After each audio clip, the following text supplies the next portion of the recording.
Welcome to KLVW-TV. I'm Maureen DiStallo, and today is our program, Know Your Trustee. And I am here with Steve Leslierandal. Welcome. Thank you so much. It's a pleasure to be here. It's nice to have you. Thank you. We're trying to get to know our trustees a little bit better. Know them as human beings, not just people who are making crazy decisions and good decisions. So tell us a little bit about yourself. When did you come live here? My wife, Susan, and I, we moved in the middle of May 2019. We moved here from Staten Island. I had promised my wife, Susan, that when I retired, I was a New York City high school teacher. When I retired, we could move off of Staten Island. I'd spent most of my life on Staten Island. And so when I stopped working in January 2019, we had the time to come down to this area, search around for a home, and we found our home here in Leisure Village West. We're over on Cambridge Circle, and we love it here. All right, so tell me about I understand your background is a teacher. Yes. And were you a teacher all your life? No, I started after I finished college. I worked for about 15 years in the Wall Street industry, doing mostly brokerage operations, and mostly with foreign securities. So handling the securities and funds in about 15, 20 different foreign countries. And then around 1990, the bottom fell out of the industry. I was middle management, and I was essentially permanently displaced. I bummed around for a few years, trying to find another full-time job. And in 1994, Susan suggested that I sign up to become a substitute teacher in the New York City school system. And I went down to, well, it was located in Brooklyn, Court Street. I went down on a Monday morning. I got qualified to teach biology because I had previously majored in biology. I had all these bio and chem courses. And essentially that same day, they sent me out to East New York and Brooklyn, and I got a job. And I was there for 25 years. All right, so your background then really dovetails into being a trustee. You had economics, yes, and you dealt with teaching and educating and letting people really understand what it's all about. So your background certainly prepared you. Yes, it did. Yes. So tell me, what attracted you to LVW? Well, when we first came into the village, I'm sure like many other people who live here, our first impression is, especially since we were looking at homes throughout Toms River, Holiday City area, Whiting, and our first impression was, oh, I don't want to live in a gated community. But as we started researching LVW, I remember we were in a home, and the resident who was still living there showed us the Village Monthly magazine, and they turned to the back, and I saw a list of about 65 different clubs and activities. It's like, whoa! I browsed through the magazine, and I saw there was so much going on. We walked around, saw the various amenities, 3 clubhouses, 2 pools, bocce, golf, tennis, pickleball. I mean, all these things going on, and we did get a good value for our home. So that's why we decided. All right. So tell me, it sounds to me like you were looking for activities. Yes. In a certain sense. Were you that active also while you were teaching? I was not as active physically as I should have been over the years, but I was very active within my community, within my school. As a senior teacher, the senior science teacher in my school, I was on several different committees within the school, helping to choose school policy, choosing what would be taught, at least in biology, within my school. Outside from that, I was very involved in my church. I was treasurer. I was secretary. I taught confirmation class. I taught Sunday school. So, you know, I've always been a person who wants to serve. And, you know, when we moved here, initially, you know, I took a few months just to relax, spend about 2-3 months trying to empty our garage, which I'm sure many people have that difficulty. I think there are some people who have been here 20 years and have not accomplished that. Yes, but once I started getting acclimated to the village, I decided that I wanted to continue my service. So over that first summer, I believe the summer of 2019, over that summer, besides joining several clubs, because it's Thursday, current events, I also volunteered for Viston and Helping Hands. So I was, you know, right off the bat. Yes, well, I met you through current events. And then I called Helping Hands, and look who showed up. Much to my delight. But I then started seeing you in many, many places, and I thought, this man is certainly giving a great deal of himself to our village. So tell me about Zoom. You started current events on Zoom. Yes, that's how we met. Yeah, once COVID hit, right, in early 2020. I decided that our bi-monthly current events group, I decided just to try to continue it. So I got a bunch of email addresses, and I started doing it on Zoom. Right. This way we could all, you know, just keep in touch. Then I'd also been involved in every Friday morning, a bunch of us gathered over at Encore for coffee, and so I decided to do our Friday morning coffee group on Zoom. Unfortunately, I was not able to supply the coffee or the snacks, but that was a major way that the people I had met. We were able to keep in contact with each other, see each other, you know. And without that, I was going crazy. I mean, I'll be very honest. Stuck inside my house, not able to do anything. I would stand at a window and just look outside.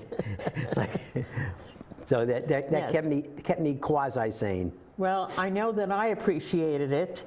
I met new people on current events during COVID on Zoom, and it was delightful then when we did meet in person, you know, but I think we all went through some kind of craziness during COVID. I know for myself, I got out of the house and I walked alone, and I would drive my car to different areas of the village and walk for a half hour, and I'm happy to say I walked the entire village.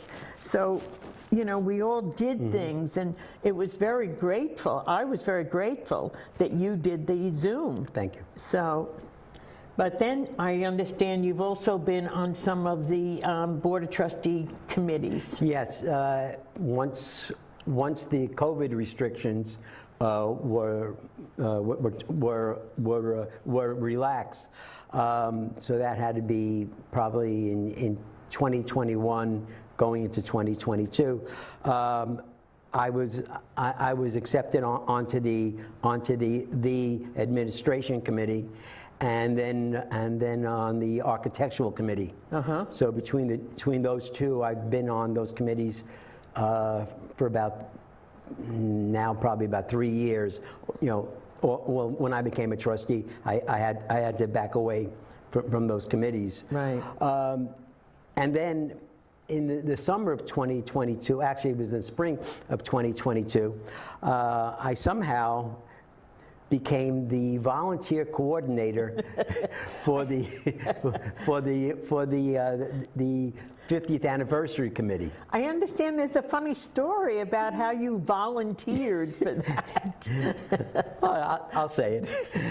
So I was walking into Willow here one day, I guess it was a morning, and I was talking with a friend. You know, I'm not going to mention his name, Ron Owens, and Ron was talking to me, and as we're walking into the building, my mind was elsewhere, and I didn't want to be rude to Ron, so yeah, Ron, okay.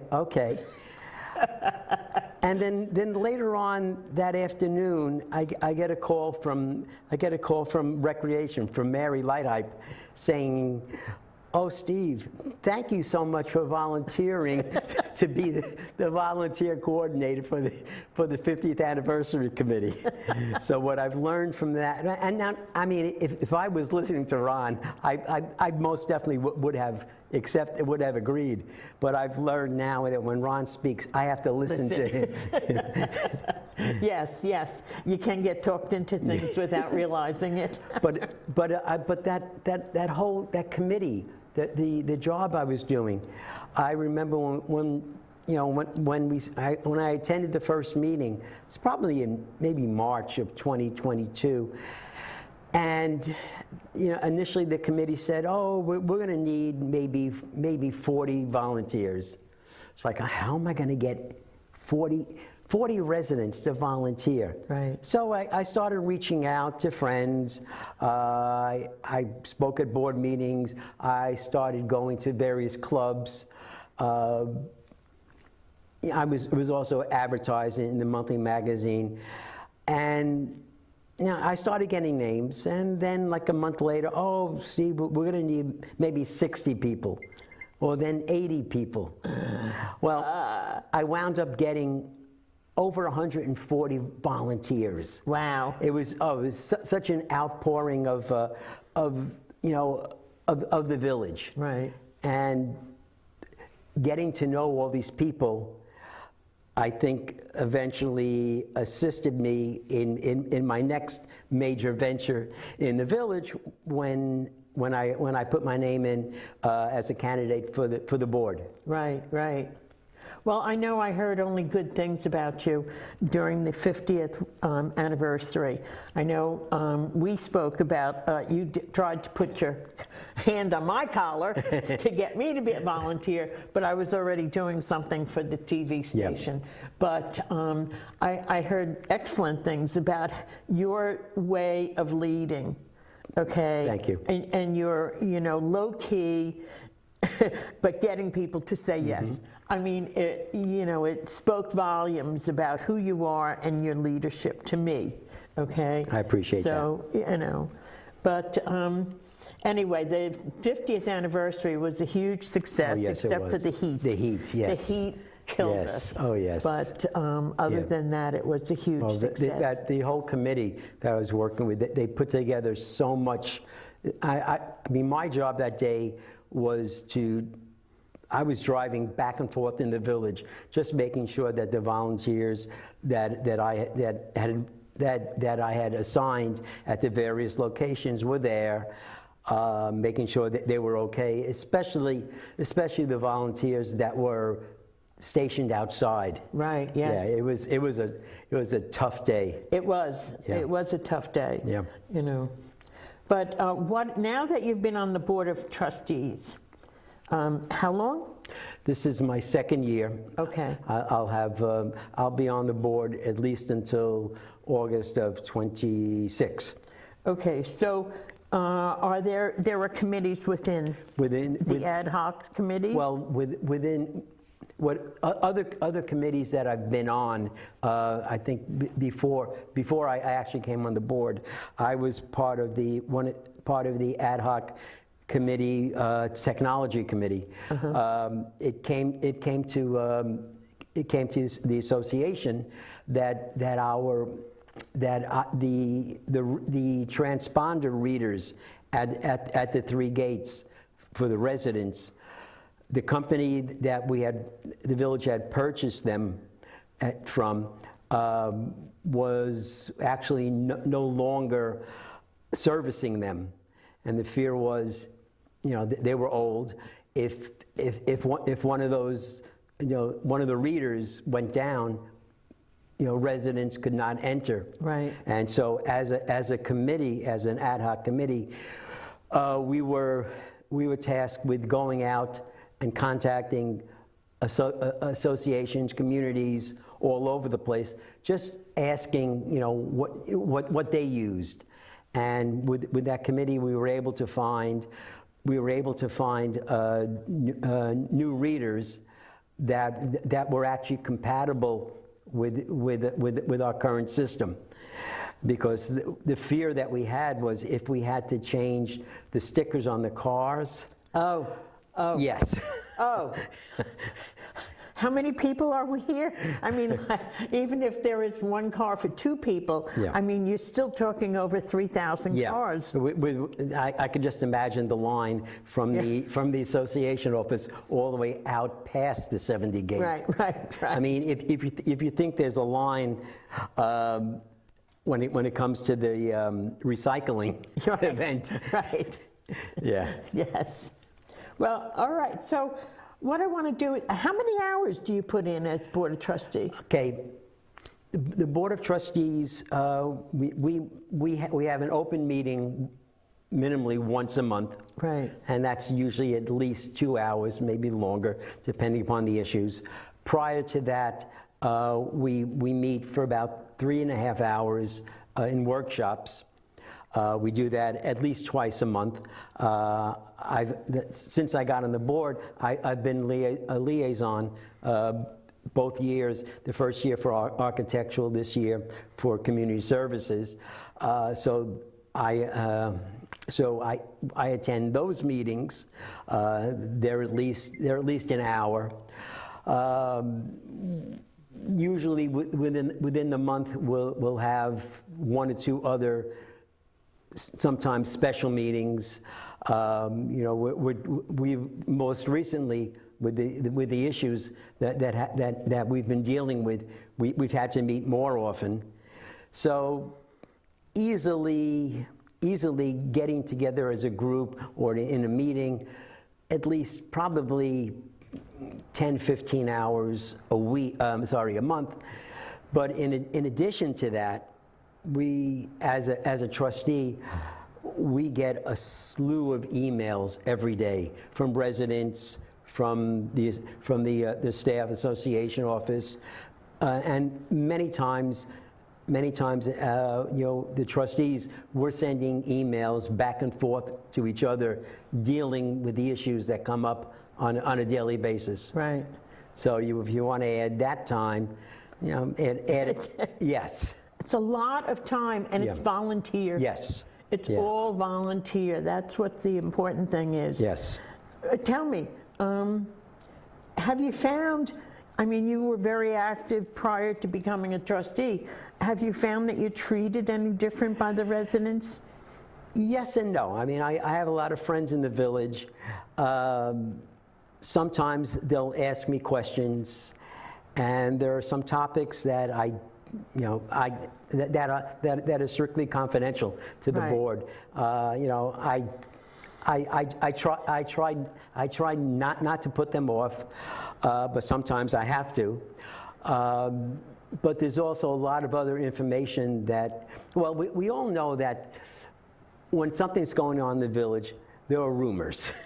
There are rumors Oh, yes. all the time, and even though the board does not recognize, social media. Right. I am on Facebook, and I see what's going on. So a lot of times, I have to dispel the rumors. Right. I don't know if people believe me, but I try to be as open and honest and give as much information Right. that I'm allowed to. Right. But do you find you get affirmation, or do you get more negativity? What do you think? I think the people I know on a more personal level, they understand. Yes. On the other hand, we've had the Saturday morning coffee with the board. Right. And we have had residents come in and complain. Yeah. Well, Yeah. that's the Yeah. forum. Yeah. Yeah. That's a great forum for them to do that without, doing it at a board meeting. However, open meeting. one of the things that I found is that there are so many residents that have so many good ideas. As a board, the seven of us, when we sit in our workshop with the staff, we throw ideas back and forth, but the emails that we get from residents, the conversations that we have just in passing with residents, a lot of them have so many good ideas. Unfortunately, we probably can't enact all of them. No, of course not. Yeah. But the good ideas that you're getting from the residents. Yes. And Saturday morning coffee is a place for them to Yes. bring it up without feeling embarrassed or, Yeah. That's great. So how do you look at the village as a whole? That's a very difficult thing to do. I mean, we here, very honestly, I mean, we all know what's going on in the economy, just in the village, just in the country, and we know that unfortunately the last 2 years we've had large increases in our dues. We hear stories of, I mean, in the last 2 years, it's gone up $45.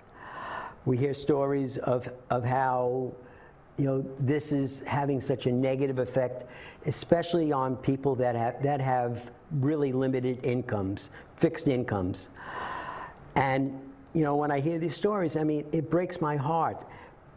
However, as a trustee, I have what's called the fiduciary responsibility. I have to look at the village as a whole. What is needed to keep Leisure Village West growing? Financially, I mean, our budgets are approaching, $12 million a year. Wow. There's, and Wow. there's a lot going on in the village. There's a lot for the village, to the association, the maintenance, the staff to take care of. Right. And as a trustee, I have to ensure that all the facilities are top notch. I mean, when we look at the amenities, pickleball, golf, tennis, bocce, shuffleboard. I mean, personally, I'm not involved in any of them. However, as an owner here, and this is as an owner, I want all of those amenities to be in top-notch Right. shape. Let's not forget the pools. Oh, the pools, yes. Oh, yes. that's a big thing. The pools also, and also our 3 clubhouses. Yes, yes. You know, the TV station. Right. You know, I want all of these as an owner to be in top-notch shape. Why? Because these will attract people into the village. You know, new owners. As a trustee, I take the responsibility of making sure that, you know, or trying to make sure that everything in the village is working well. Right. You know, I can't. You know, we had difficulty last summer with the lawns. Right. It was just a combination, but you know, as a board, we've decided that, you know, come this coming summer, we will probably have an outside landscaper coming in to do the lawns of the residents. Right. All right. Hopefully that will work out well. Yes. Yes. Listen, I have to ask you. You told me that one of the things that came up and has been started is a foundation. Yes. The LVW Foundation. Yes. Could you tell us about that? Sure. And what it's doing? And sure. Well, the foundation originated. The idea originated in 2 places. First, there was someone who wanted to donate money to improve the village dog park. At the same time, we were working up starting up the food pantry, and we realized that as an association, we would not be able to take donations. At least we would not be able to take donations that would allow people to have a tax write-off. Okay. So we then put, you know, with our attorneys, we put together the paperwork for a foundation, and I believe it was last week we were we got the approval of the IRS. So now we have a foundation that is nonprofit, and if residents or outside people want to donate for a tax write-off to the village, we now have that facility. Isn't that great? It's great. It is great. So people can make financial donations to the pantry. Yes. They can make financial donations to the park. To the dog park. To the dog park. Yeah. And anything else that comes up. Yes. Yes. Okay. It's just, you know, that's just keeping the village going. Right, right. Yeah. And then that gives you a income tax Yes. deduction. Yes. Well, that's a good thing. Keep our taxes down. Yes. So, what else would you like to, because I think our time is coming to a close. Okay. And what else would you like our viewing audience to know? I mean, as a trustee, you know, the 7 of us, as you've probably seen in meetings, open meetings, we're not always in agreement. When we are in our workshop, you know, we sometimes have heated discussions, all right? Because 7 of us are different from each other. Right. But I will say that, you know, seven of us, 7 people with different backgrounds, different points of view. I'm very encouraged by the current board, because we usually work out something, you know, that we all feel is definitely for the benefit of the village as a whole. Right. So you know, I still have another year and a half left. My term ends in August of 2026. Right. At that time, you know, I'll decide whether or not next year whether or not I will choose to be a candidate again, and the decision will actually be, you know, by the residents. Well, you know, they decide. it's very hopeful for me to hear you speak of the board that way and know that at this moment in time, none of the board members get so married to their own ideas that they kill a program. So that's nice to hear about our board members. You know, it's very hopeful. Yep. Thank you. Yep. So, anyway, this is Maureen DiStallo signing off and saying thank you for watching, and thank you, Steve, for giving us so much of your time to the village. It is so appreciated. We need people to do this, and Steve, you have stepped forward. Thank you. It's my pleasure to be here. It's even though it's a lot of work, it's also my pleasure to serve as a trustee, knowing that as a board we're helping the residents. Right. You know, we're helping our neighbors. Yes. I mean, you know, this is a big family. Yes. And we're able to help each other. Well, thank you. It's my pleasure. And thank you for watching.